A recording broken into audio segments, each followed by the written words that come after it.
नमस्कार मंडळी, स्वागत आहे सर्वांचं ओवीज किचनमध्ये।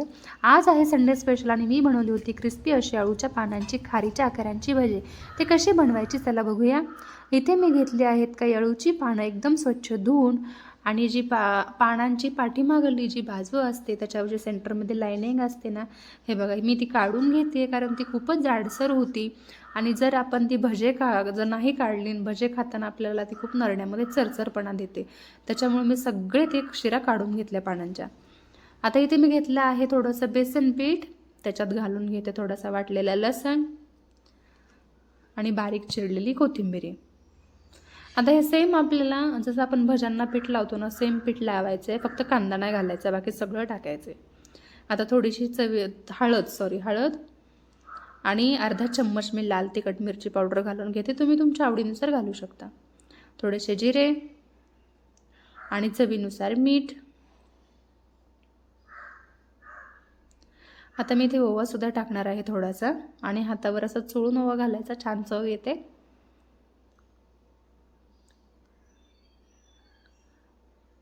आता हे ना मिक्स करायचं चांगलं आणि थोडं थोडं पाणी करून आपण जसं भज्याला पीठ लावतो ना, सेम तसंच भज्यासारखंच पीठ आपल्याला कालवायचं आहे, जास्त पातळही नाही जास्त घट्टही नाही।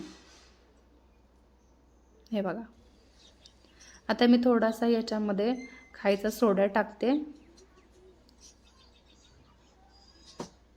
आणि मस्त असं घोटून घेते, जेणेकरून छान आपली भजी सुद्धा फुगतील आणि ॲसिडिटीचा सुद्धा कोणाला त्रास होणार नाही।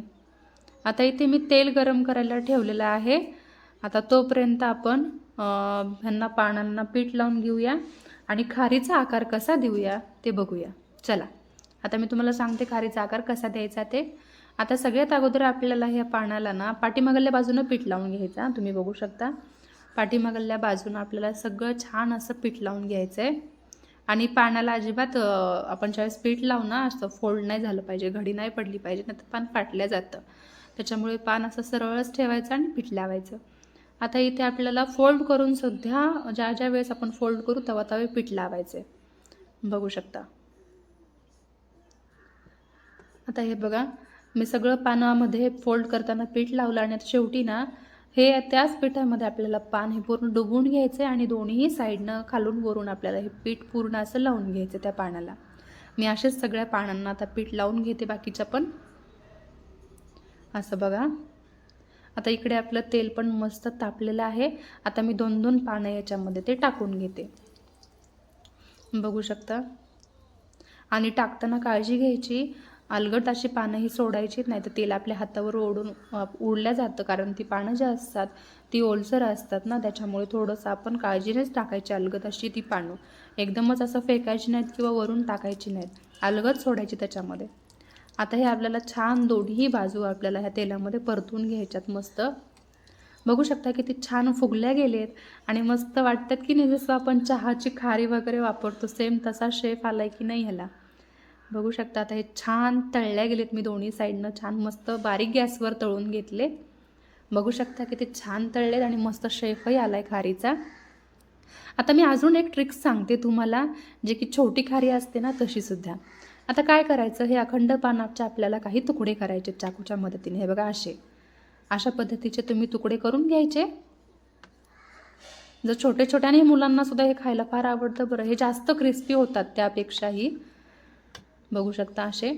आणि आता आपल्याला बेसन पिठामध्ये जे आपण लावलेलं होतं त्याच पिठामध्ये आता हे आपल्याला टाकायचे आणि खाली वरी करून आपल्याला दोन्ही बाजूनं हे पीठ लावून घ्यायचं आणि तेलामध्ये सोडून द्यायचे, हे बघू शकता। दोन्ही पीठ लावून घ्यायचं मस्त, हे बघा। आणि मी अशा ह्याच्यामध्ये लगेच तेलामध्ये हे तळून घेतले त्याचबरोबर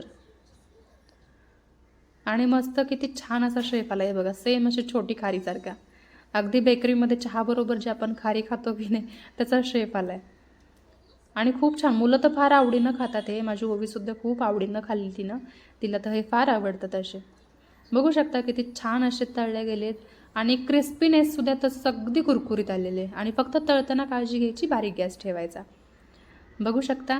अशी मी अशी अळूच्या पानाची खारीच्या आकाराची भजी बनवून घेतली। जर व्हिडिओ आवडला असेल तर नक्कीच लाईक शेअर सबस्क्राईब करायला विसरू नका, बघू शकता।